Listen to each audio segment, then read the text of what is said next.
This is Cross Culture Podcast with Belle Tyndall and Lauren Windle, where we talk pop culture and current affairs from a Christian perspective. It's episode 5. We've done 5 episodes of Cross Culture. Do you feel super cultured, Belle? I feel super cool. It feels like this is still episode 1, and yet like we've never not spoken about the things we like and dislike. It's that strange juxtaposition of It this really has always is. been there, but it's also just started. Well, I'm going to kick us off with something else that has always been there, but has only just started. Stop it! Excellent. Now that sounds like that was scripted, but listeners, that's just how good Lauren Windle is. My goodness, the cuff cannot keep me. I'm so off it. The Office. British institution, David Brent, Ricky Gervais and Stephen Merchant were the writers. I'm not even going to tell you about it. You know about it. 2 series, Christmas special. So just excruciatingly painful to watch, but has literally formed the basis of the sense of humour for every man I know between the age of 30 and 40. Literally. Yes. Honestly, then it took me ages. I resisted for years. It was in the pandemic that my friend said, look, try the US Office. It's what you need in the pandemic. It's not the same. You have to take it on its merits. It's a totally different series. Completely. You have to get past the first season. I think that you may end up loving Jim and Pam, the sort of central love story characters, more than you love Dawn and Tim, the equivalent in the UK Office. And I was like, I shouldn't have thought so. And I have to say, I am totally in. I love the US Office. I watch it. It's that thing that I'm constantly, it used to be Friends and now it's the US Office that I'm just constantly watching. And when I'm like, well, today's been hard, I'm up to season 4, I'll just watch one of these. And I just find it so comforting. Nothing truly awful ever happens. There's always redemption. The character arcs are nice. It's just nice, right? And there's this global obsession with it. I think there was one point where like 40%, I'm pulling this out of thin air, but something like 40% of streaming minutes on Netflix was US Office. I thought you were going to say 40% of the world loves it. And I was going to say, you really are pulling that out of nowhere. I would have to double check it to make sure that's right. But it was for a while like a staggering proportion of their views was from the US Office. That's wild. Yeah, sure. I'm just on Prime. I'm down at my parents'. I've got time. I'm on Prime. I've watched things like Mighty Ducks and Casablanca, all the classics. Yeah. And I'm like, what am I going to watch? And I see that there's this new Office, 2024 Office. Australia is doing Office. Now, it's the first English language speaking version of the franchise, right, since the US Office. And it has literally been described as like a career killer because the UK and US is such a big deal that someone's now literally trying to do this. I think the whole series is only like 8 episodes. It's not a massive, and they're short episodes, so it's not a massive investment. I haven't finished it. I think I'm up to like episode 6. Episode 2, I was laughing out loud. I thought it was hilarious. There are other episodes that I found less funny, I'd say, but as a person who could quite feasibly go to an extreme fans quiz of The Office and come out victorious, you'd think I wouldn't like it. Yeah. I just loved having just a little bit more.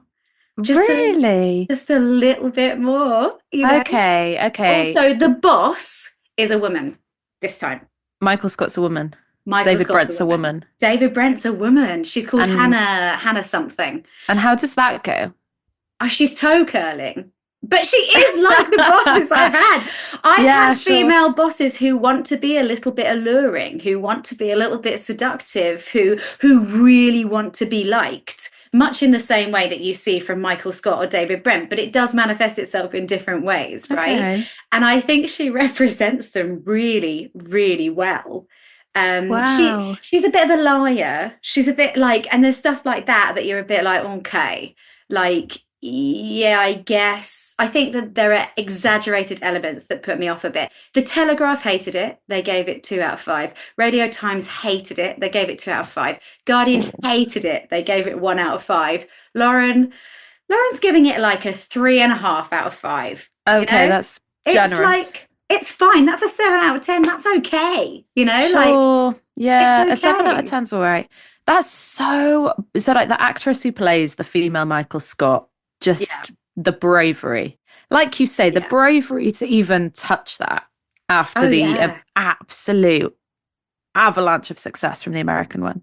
So does it follow the same, you know how the American one follows the British one, but only for the first sort of 3 or 4 episodes? Does the No. Australian one also, it doesn't follow it at all? They've learned their lesson. So the premise of the very first episode is that post lockdown, virtually no one comes into the office. So head office says, look, there's no Oh, need for us to have a premises. You can all work from home. And the boss basically has made work, much like the Michael Scott character in the US one, has made work her life. And sure. her friends from work are effectively her only friends. Any She friends? has a freak out and she announces that she will get everyone to work from the office full time again. She calls everyone in. They are gutted because of the lack of convenience and the long commutes and blah, blah, blah.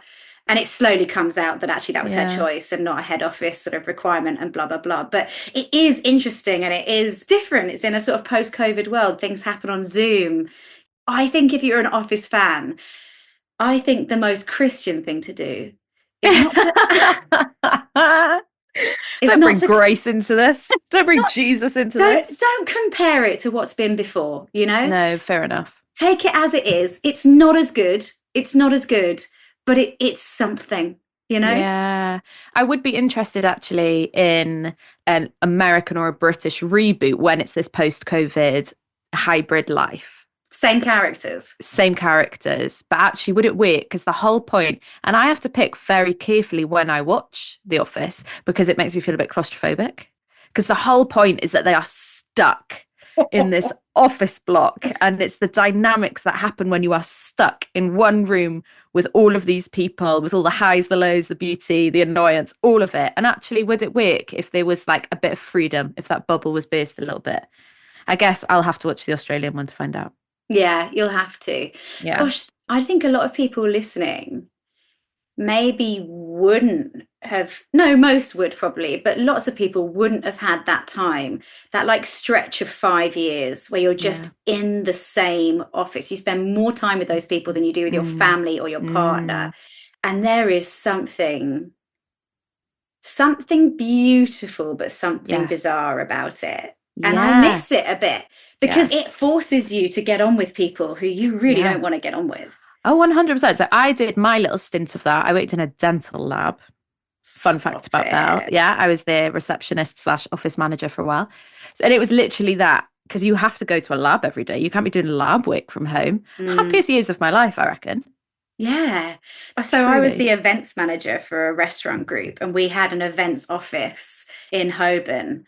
And like going in every day, like we rubbed each other right up the wrong way, and it was Yeah. long hours and stuff like that. But I probably, like, even now, if you put me in a room with those women, because it was predominantly women on the events team, I know things about them and I know their characters and I care about Mm, them, whether I liked them or not. yeah, It sure. in quite extreme and profound ways. I saw them take painful phone calls. I saw them rush out. I saw them make messes at work and have to fix it. And like they saw me do all the same. We were there for Mm, breakups and hangovers mm. and, I don't know, Life. We did life, life together. did I life. like how much more glamorous your example of that is than mine was. An Oh. events company in Holborn, a dental lab in West Wales. I probably would have preferred the dental lab. Right, no, let's talk about something proper. Actually, that is proper. That sort of Yeah. mulling on the days of work past. But I want to talk about a concept that has become mainstream from the sort of LGBTQ plus community, which is if I say to you, like, she's mother, what are you Mm, hearing? Have you come across this term I before? have, and I'm not sure I fully got it right, but I would think of someone like Lady Gaga or Yeah. Chapel Roan, or ultimately someone like Barbara Streisand or Cher. Oh, yeah, yeah, yeah. I Am I think getting it? Cher is probably the most perfect example. Mm. So, initiated in the sort of gay ballroom scene is a term often used for like drag queens, but then extended to like any iconic woman in gay culture. Sure. And it's just kind of continued to grow so that any kind of matriarch, like Beyonce, for example, would now be encapsulated with this term. And last year it got a lot of press coverage from like New York Times and people and Time magazine doing like think pieces on how this like queer trans ballroom term has come into the main, right? Okay. I've just been thinking about it a lot because I feel like everywhere I look around, these like iconic older women, and I'm talking 60 plus, they are being platformed, celebrated, and championed. And I'm here for it. Great. You know? So I watched, what have I done? What have I come across recently? Martha Stewart documentary is out this week on Netflix. Oh my goodness, right. I haven't watched this, but even just the stills that I've seen on social media are some of the most iconic things I have ever seen in my life. She's an absolute queen. She's an icon. She's so straight talking. She's so abrupt. You can see why working for her would be hard work. You can see why you can see why people complain about her. Yeah. Even just in her normal interview where she knows she's being recorded and it's going to be included. She's like a bit brutal. But like we know men like that and we consider them visionaries. They get stuff done. Like, I don't know. Yeah. And also they really went into, you're a bit young for Martha Stewart, but are you aware that she's sort of the queen of living and lifestyle genre? She started that. Yes, I am. I have come into Martha Stewart awareness back to front. So I found out who she was when she went to prison.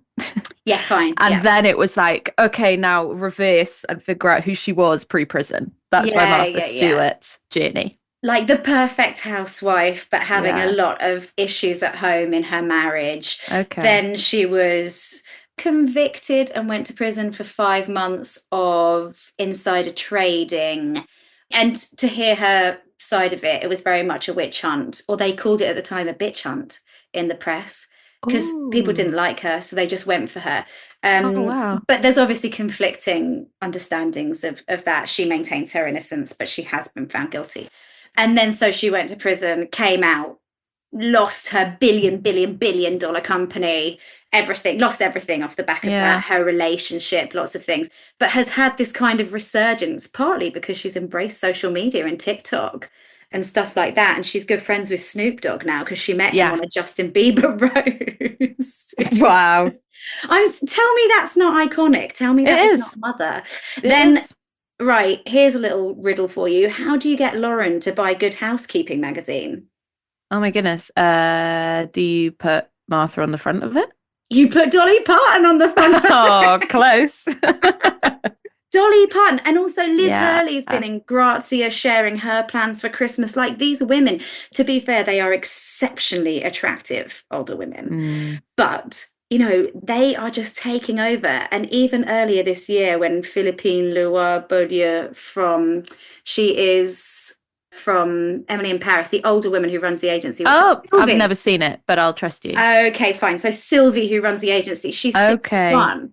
And she was on the cover of Grazia. I just wonder, like, are we like okay with older women now? Oh my goodness, I hope so.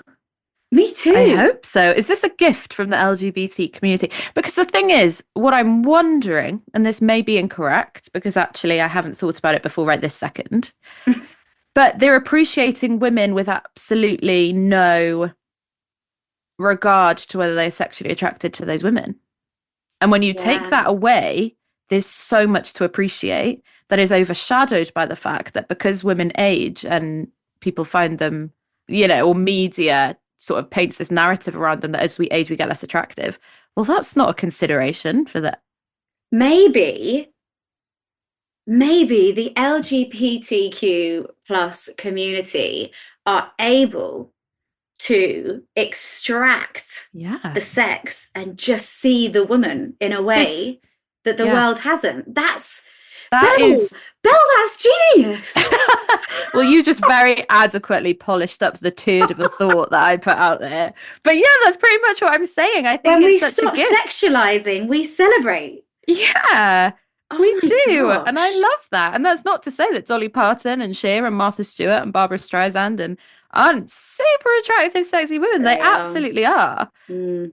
But they're also all of these other things that when you're only focusing on one aspect of any person, you'll miss and you'll stop celebrating. So I am loving this. I'm loving it.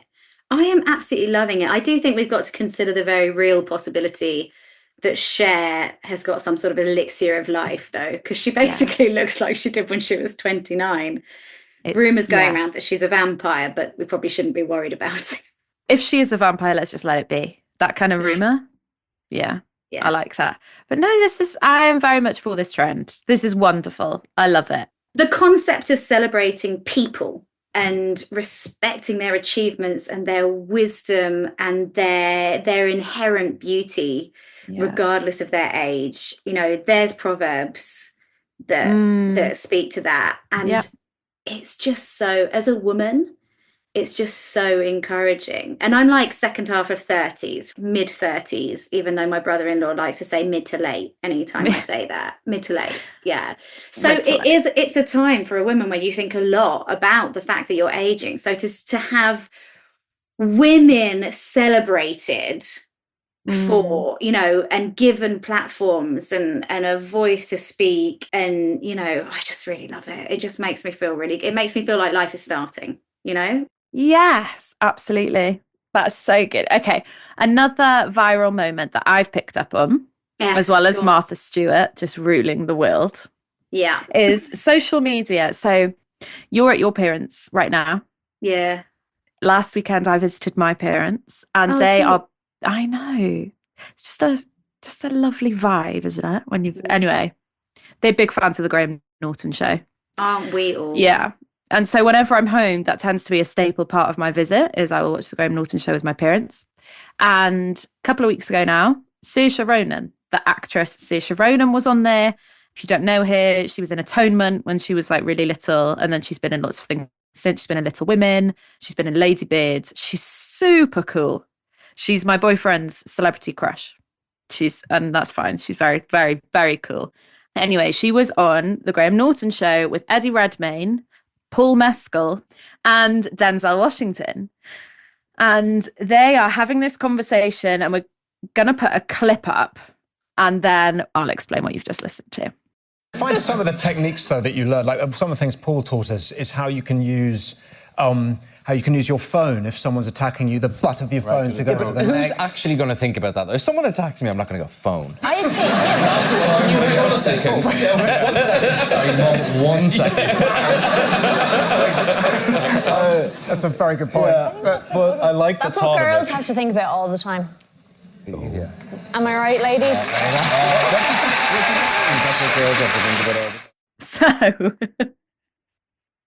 So that clip that you just heard there, they're having this conversation, and I just want to say straight off that these men are in no way belittling or debunking Saoirse Ronan. If you watch the whole show, like, you see that they're all very, very good friends, but what they're talking about is the way that they've been taught to react if they're attacked on the streets, and they were told to use your phone as a weapon, and then they're making fun of that, saying, oh yeah, that's what I'll do. I'll dig in my pocket, get my phone out and smash someone. And then, of course, you just hear Saoirse say, well, this is what women think about all the time. And the men are kind of like, oh, and incredibly respectful. But I think why it's gone so viral, which it has, this is literally everywhere on the internet. She has had to come out and do interviews about this. I think it's 10 words she speaks. And I think it's gone so viral just because it feels so familiar. You know, like, I have had conversations like that with like male friends of mine so often. And again, they are in no way trying to belittle or anything like that. And they're not. But I remember I had this conversation with one friend, and he was like, oh, late at night, like literally just before you're about to go to bed is the best time to go for a run. It's so good. I've had that with a friend as well. Yeah. And he was like, it's so good. You run, you shower, you sleep like a baby. It's a dream. And I sort of said, yeah, I'm sure I could never try it. And he was sort of like, why not? And I had to say, well, that would be really unsafe and unwise for me to go for a run at like 10:30 p.m. I couldn't do that. Never. And again, and he was just like, wow, you're right. I don't run in the dark, full stop. So at the moment when we've got daylight savings. It's a lunchtime run or nothing, basically. Yes, and you've got a new dog, right? So when I had my dog, he lives with my parents now, but when I had my dog, that would be really frustrating. That would be the most frustrating thing about winter, is that past 5 p.m. I probably couldn't walk my dog. I think so. My dog is currently a puppy, but she will be big, and I think I'd be fine to walk her at night because she'll look pretty intimidating. She'll be a big girl. I think she might be the keys to the darkness for me. This is the thing, and it's just so interesting. Again, I remember chatting to a friend of mine when I used to live in Cardiff. I would walk one way to the train station in the morning, and I would walk a very different way back, even though it was longer. But because I was coming home at about 10 p.m. at night, and he had no idea that women would have to make such adjustments, and he actually started meeting me at the train station to walk me home. Oh, I love this guy. I know. Wait, is this someone you were dating or a mate? It was a mate. Oh, that's even better. even more thorough. No ulterior motive. So great. Yeah, and he walked me home from the train station. And it's just like, sometimes I just feel like we live in two different worlds, you know, like, and that's totally not their fault. I literally had the same thing with a friend. He was like, walking home from the pub, 11 p.m, earphones in, when it's not raining, it's about 20 minutes for me. That's my thinking time. And I'm like, all I'd be thinking is, who is about to jump out? Yes.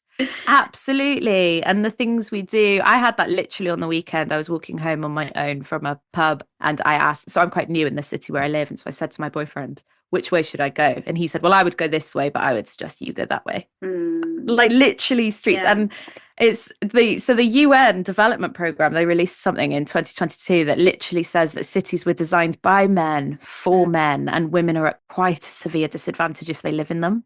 Oh no. I know, but this is actually Where are real. we supposed to live then? Where are we supposed to live? Some sort of utopia island somewhere, which has been designed by women. Like a female Wakanda somewhere. That's what we want. I want to take a moment though on that clip to acknowledge the men in it, because I have been in situations where I have challenged jokey, they don't really mean it, they're just being silly, they haven't thought of it from a female perspective conversations. I don't always do it very well. Sometimes I come across as like a bit angry, a bit confrontational. I think in more recent years, probably post writing the book on feminism, maybe because I feel I've had my say, I don't feel unheard. I've got a book, more people have read my opinion than heard your stupid one. But I'm able to suck it up a lot better and hope. And maybe that's also spiritual development.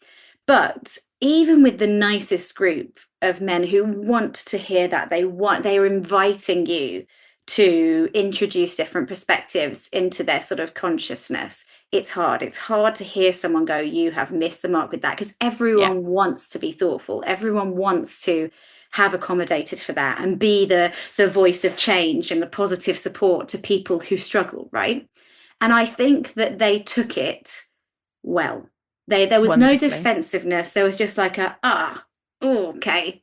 And actually, like, that is no easy thing to do, particularly on TV, to have someone go like, oh, come on, guys, on national TV, to have it go so viral, and to worry about your reputation and wish you hadn't said it and whatever. Actually, like, it's okay. It's okay that they said it, and it's okay that she challenged it. And it's, it's not even like a be better. It's just like, okay, now you know something that is different to something you've experienced. And I think that we can sort of villainize people for saying something that doesn't take into account our or other people's perspective. But it's okay for them to speak from their experience as long as they gracefully acknowledge someone else's, which they did. They absolutely did. Yeah. And again, that's another thing that Saoirse Ronan has sort of come out and said, because I think Paul Mescal in particular, they're very close friends. So she said, I've had conversations like this with Paul in private, and he is just as understanding and just as gracious. And so, she in no way wanted it to reflect badly on the men that she was surrounded with. And you're right, I don't think it does reflect badly on them at all. But I think it has gone viral because women, and maybe men actually, are like, oh, I've literally had that precise conversation. And it wasn't on the Graham Norton show, and it wasn't on as fancy of a sofa, but gosh, I've had that conversation. Yeah, totally. And you're totally right. They are fine conversations. Yeah. Fine They are. conversations, necessary and good conversations. So Yeah. that was my last week, but this week I have been consuming one thing and one thing only. Well, and I was wondering if you were going to use like Paul Mescal as some sort of like hook. Oh, damn it. I so could have. Right. That's Speaking it. of Speaking speaking of of Paul Mescal Paul and his previous and his previous televisual work works. and what made him who he is, speaking of what puts Paul on that sofa this week, I'm just not as good at this as you. I'll get there. You're I'll get there. great. You are great. Hun, you just keep going. I'm loving this. Keep persevering. Sally Rooney. I've been reading a Sally Rooney novel. Now, Sally Rooney for the past 5 years has been the author I pretend I read. Oh. Yeah. How many of her books have you read? 1.5. Which 1.5? 4. So she's got Normal People. That's Yeah. number 1. Haven't read that. Just watched it on TV. Yeah, She's got watched it on TV as well. Conversations with Friends. I have read that. I haven't read that. I just watched it on TV. Okay. She's got Beautiful World. Where Are You? I read half of that, and then I read that. I gave up. You gave up. I stopped reading it, and that's so rare for me. And actually, I don't think I've ever told anyone that because it's a real source of shame. Yeah. But anyway, Intermezzo, right? Listen to this review of Intermezzo, her latest novel. I literally could not read it. So this is the review from The Independent, and the author of this article says, on finishing the novel, I reflected, what would it be to hold a book with a soul? Because I felt I had. I felt changed and yet utterly the same. The way it feels to read Larkin or Tolstoy. I felt that for the time spent reading Intermezzo, I had gone more deeply into the world, reattuned to its networked thrum of pleasures, miseries, worries, and erotics that I might have already been aware of, but dully. Sublime literature will do this for you. Oh, get over yourself. Who wrote that? I don't know, someone from The Independent, but No. my gosh. No. What a review. And I am... Okay, this book had better be something like 30 times better than the last 2 I've read to warrant a review like that. That is okay, I haven't read the book, so I can't tell you that review is not accurate, but I worry about bandwagonism when it comes to Sally Rooney because her legend is greater than her fact.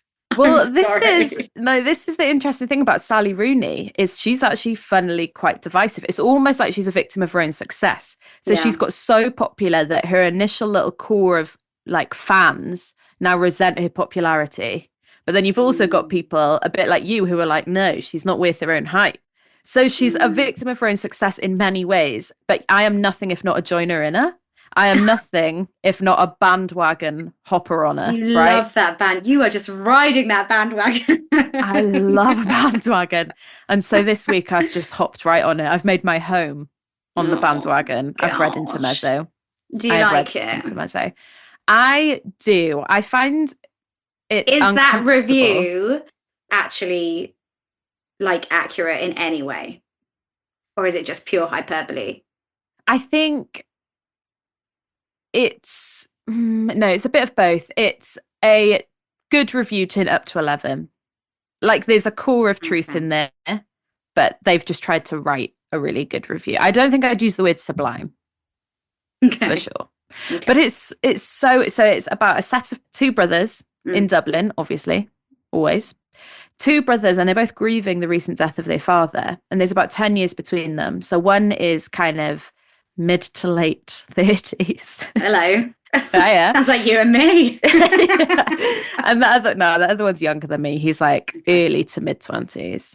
And they are both in relationships with big age gaps. So the one who's in his mid to late 30s is dating someone in her early 20s. And the one who's in his early 20s is dating someone in her mid to late 30s. And there's all of this complexity and there's all this misery and there's all this love and longing and all of that. And are they both straight relationships? They are, yes. That's unusual for Sally Rooney. I know. And also these brothers only meet each other 3 times in the whole book. So it's also about like this fractured love relationship between them. And it really is about falling in and out of love in lots of different ways. And it's so like she writes about loneliness and desperation and misery and like lack of fulfillment so well. It's like not escapism. It's like the opposite of escapism. Oh It's like, no. yeah, but it's also really good. Also, I've never read an author who writes awkward silences into her books. Like she'll actually make you read an awkward silence, and that's just excruciating. What, just like But lots of dots on the page, or how's she like doing she'll that? literally do like, so you'll be hearing like the character's internal monologue, but they're saying none of it. So what you're actually seeing is a silent scene, but you're seeing all the wearings of their mind. Okay. I mean, it's a bold trick, but it's quite excruciating to read. But here's the really interesting thing about Sally Rooney, because people love her, as I'm you can worried tell by I'm the not going to find review. this interesting. I'm worried that this is. Yeah, I'm just. you might not. I don't think I'm going to. No, let me prepare myself. What I find interesting as someone who's read a lot of things about Sally Rooney, but not that much of Sally Rooney, is that she has religion, Christianity, Catholicism to be specific because of the Irish context and her own context. We like deeply and intelligently weaved into her novels, and I've never seen it picked up by a critic. Has she? Yeah, in Beautiful World, Where Are You? Like that's like a bit of a conversion story. And in this, like so two of the characters, one of the couples, they have a 6-page long conversation about Jesus and suffering and healing and brokenness of the world. So everyone will praise Sally Rooney for really getting humanity, for really understanding what it's like to be a 20 and 30 something in this kind of cultural context we're in, for really understanding like the depths of someone's like longing for belonging and relationship. And they never, ever, ever mention that she's got this like some really intelligent descriptions of what it feels like to want to believe in God or to not want to believe in God or to wonder what it's like to pray or to not want to pray specifically because that hurts you. Like these really intelligent parts of what it means to be human, and no critics pick up on it. And I just find that really interesting. It's like they don't know what to do with it. Well, now I feel like I have to like it because there's. I feel like you've backed me into a corner here. Really? Yeah, like, yeah. Okay, maybe we should all read this then. That's how I felt with the Australian Office when you said, "Listen, as a good Christian, give it a go." Yeah, that was really mean. No, but I just find it so interesting. That is interesting, and I didn't know that.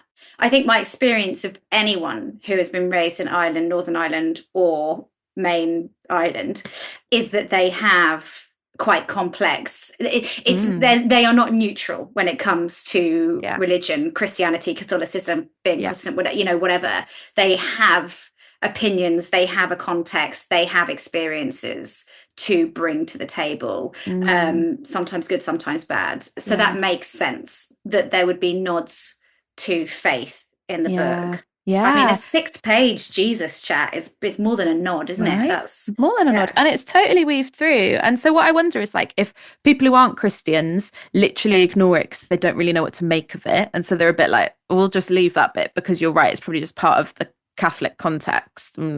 That's not for us. But then I also wonder if as Christians, and I know I definitely did this, it's in a novel full of sex and like all kinds of like misery and like all of this. And so we also assume that no meaningful Christian content can be found in a book like that. And yet it's the most thoughtful Christian content that's getting a massive audience. And we don't even really know that it's happening because we just wouldn't look to find it. We write her off. We write her off. Gosh, okay. Well, that's a challenge, isn't it? Because you can find Jesus in even the most sexualized and, anyway, I would say if somebody is like, I like the idea of being on this uprising of Irish female authors thing, but I've just never got Sally Rooney, then Nisha Dolan's Exciting Times is what I think Sally Rooney should be. Oh, okay. Tell me about Nisha Dolan. She is younger. Not that makes a difference. Not that we celebrate that. It's just a fact. It's not good or bad. It's just neutral. Sure. She's Irish. Exciting Times. I read it a long time ago. I actually read it when I was here, where I am now at my parents' house. I can literally picture myself like sitting with it. The thing is, and what I found about Sally Rooney is that what people like is the connection and the humanity within the mundanity. It's not like, and then a bomb hits, and then this happens, and then, you know, there are well, certainly in Nisha Dolan's book, there is a character who dies, but like an older character of an illness. It is much like Sally Rooney. The things that happen are things that happen to us all. It's not extreme. It is sad. They are the extremities of normal life, but they are normal life, right? And that is Nisha Dolan. And it is just so plain. It is just, I mean, the cover is just her toothbrush in a pot. It is about a woman and her growing and her sort of coming of age and the relationship she has, and she moves to different countries and all of, in fact, I think is she in Hong Kong? I didn't realize we'd be talking about this, otherwise I would have familiarized myself again with the story. But just, there's something very profound about the reflections in there, about the depth of feeling, about the way they're expressed, about the inability of some characters to express things and the frustrations and things. And it's just really real. It's just really real. Okay. And that is what Sally Rooney is praised for. But I would say I would be hard pressed to give some of the criticism that I give Sally Rooney to Nisha Dolan. Okay, well then, consider 2 recommendations coming out of this little segment, listeners. You're welcome. You are so welcome. And now, look, if you want to turn off at this point, I don't blame you. We've been here for a while, right? And I've got 2 articles to talk about, which are like a bit grim, if I'm honest, a bit grim. Okay. So the first one I read in The Spectator, one of their regular columnists, Mary Wakefield, she set up an AI boyfriend, effectively, an AI relationship with someone through a program called Replica, which has got, I think, 3 million now sort of fake, what do they call them? Like avatar people that have been created for companionship. So the idea is not to replace human relationship, but it is a relationship where the person will always reply, will always be ready for you. They're waiting for you. They're on the computer, right? And people are turning to these sort of programs. And the reason she set one up for herself is because a report of a young 14-year-old boy who died by suicide because of this relationship that he had with his AI girlfriend, who his mum says abused and preyed on him. And there have been other reports of such things, of these sort of bots encouraging people. There was one guy, and she details this in the article, who also died by suicide because he was encouraged to, because the bot sort of convinced him that if he did, they would be together, and also that the world would be saved in some way. So we're talking about some severe, there are other factors at play here, right? Yeah.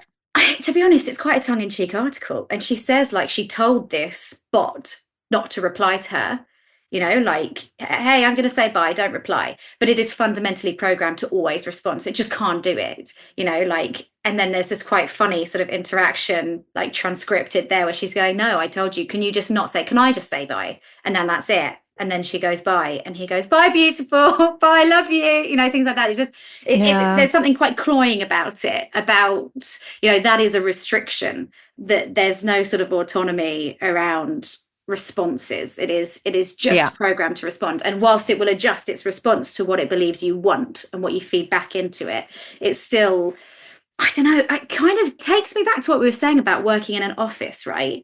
The beauty of true relationship is that it's really flipping messy, and you will get angry and you will get resentful, and no one will do things how you want them to do them, and no one will think of you in the way that you'd like everyone to think of you. But if we live in a world where something is intelligently improving itself to consistently be more and more what we want, where does that leave our character? You know, like even the extreme stories of suicide to one side, if 3 million people are out there with effectively a yes man in their pocket, we're just breeding an army of horrible people who cannot live in a world where they're disagreed with. It's sort of consumerism in its deepest, darkest form, like consumerism with relationship and with people. Yeah. it is really, it's really vulgar. And they say like, oh, it helps your mood. You get to choose every day who you speak to. It's not about when they're not going to switch off from you and stuff like that. This is a good thing. I just think I can't think of anything worse. It also really is like a big old sign to how just loneliness is Yeah. wild at the moment. Like people Yeah. talk about it all the time, don't they? An epidemic of loneliness that we're really in. How lonely do you have to be to know that the person that you're talking to literally doesn't exist, but it still doesn't matter? Yeah. Yeah. Like you're still so desperate for connection, you'll take a fake one. And where does this leave us? Because actually, right, I would argue the person's fake, the relationship is not. The investment that person has in it, their emotional attachment, the connection they feel, it's not fake. That's It's just interesting. misdirected. And so I did a talk on loneliness recently. It wasn't recent, it was like last year. And it's not something I usually talk on. So I did quite a lot of research for it. And what I found fascinating is that there are like 4 interventions that you can, if somebody's lonely, and they're things that you'd expect, like creating more opportunities for socializing, minimizing barriers to leaving the house and stuff like that, improving people's actual social skills, like how they talk to each other, how they relate to each other. And then the other one, and the one that is most effective in tackling loneliness, and this blew my mind, and the church has so much they can do in this space, is convincing people that their negative thought patterns are not true. And a huge amount of what creates loneliness is that we believe we're not funny enough. Yeah. We're too boring. They don't want us there anyway, so it doesn't matter if we don't turn up.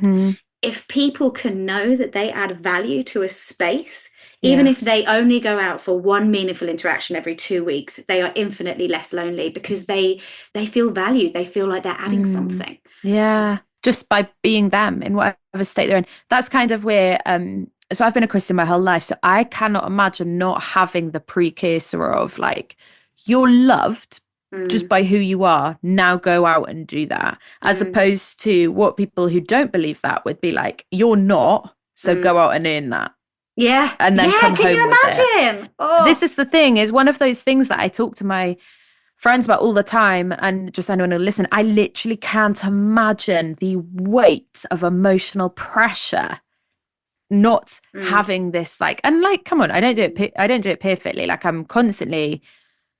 it's not like I'm living out of a place of perfect love the whole time, right? Just walking around knowing I'm super secure in the love of God. Like, I'm human. Oh, yeah. It ebbs and it flows. But to just have that baseline that even if I don't believe it, to go out saying, okay, I'm going to go out, I'm going to meet this person, have coffee. I'm loved before I get there. Yeah. And I'm loved if this goes terribly. Yeah. Nothing changes that. To not have that, I literally cannot fathom the trauma and the weight of that. My gosh. Yeah.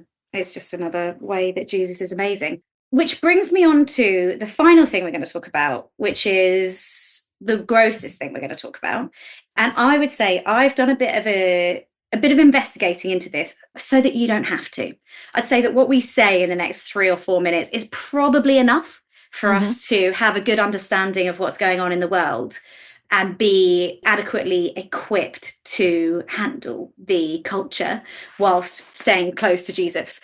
And that is that there is a trend going round of these. We've said before that spirituality is increasingly a trend, and that has made it into the sex parties, effectively. Sex trade, the sex parties, all of that stuff. It's a big industry. These organizers host orgies and they have various different themes, and temple parties has become one. And I read an article from a journalist who attended one which had a show, and part of that show was replicating in a very degrading and sexual way Jesus and his life story, and Mary Magdalene's a character in it, and Jesus's mum, the Virgin Mary's a character in it, Judas is in it.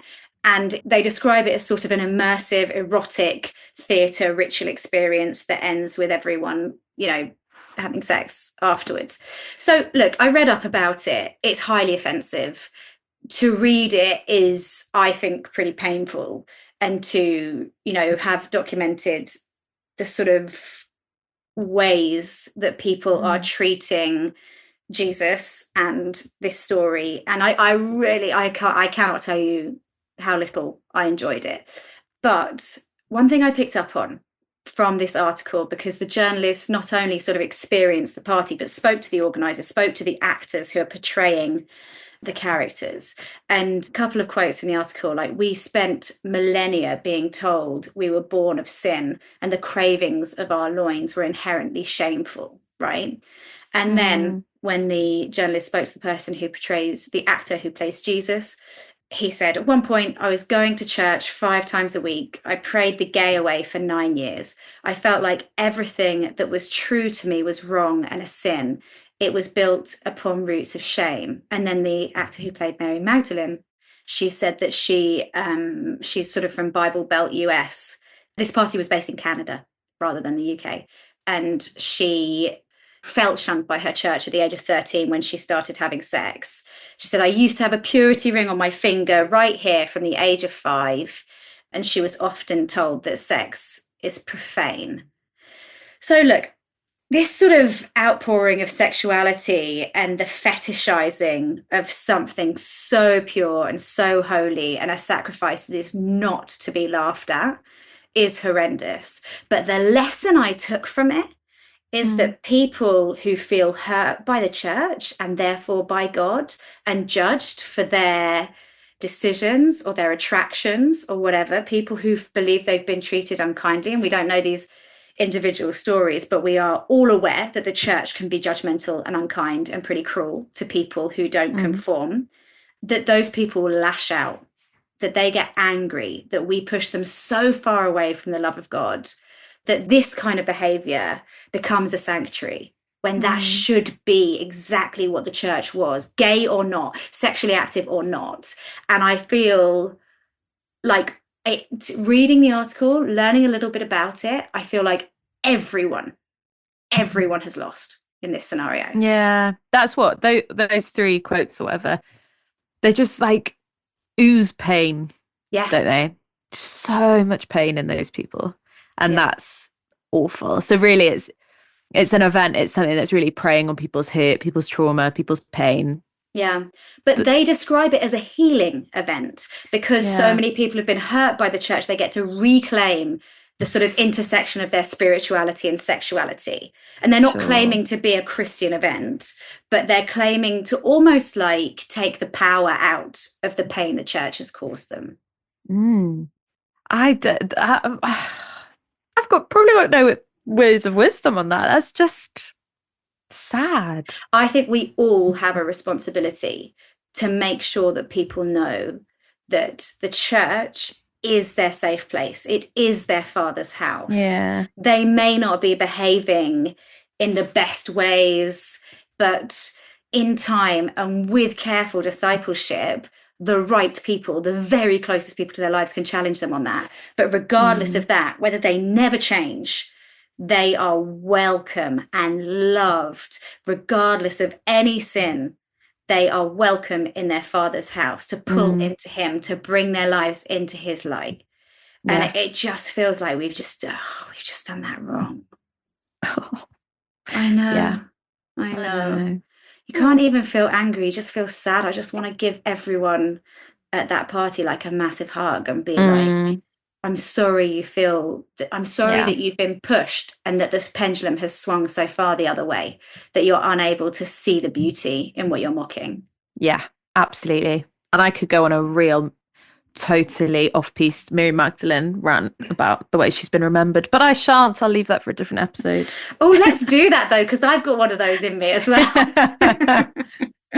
Let's call it there. Let's leave people on that precious note. Back with some more light-hearted things next week, I think. Indeed. And by next week we'll know who the new American president is, so we can chat about that too.